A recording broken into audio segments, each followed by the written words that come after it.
در بیکرانه زندگی دو چیز افسونم کرد: رنگ آبی آسمان که میبینم و میدانم نیست، و خدایی که نمیبینم و میدانم هست.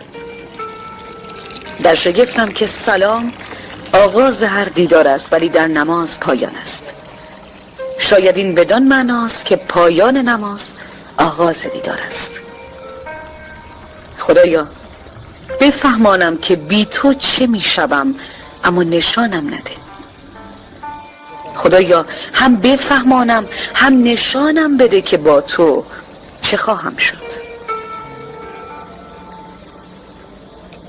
کفش کودکی را دریا برد.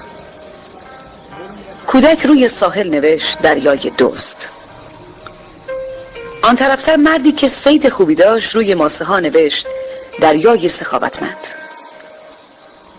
جوانی غرق شد، مادرش نوشت دریای قاتل. پیرمردی مرواریدی صید کرد و نوشت دریای بخشنده. موجی نوشته ها را شست.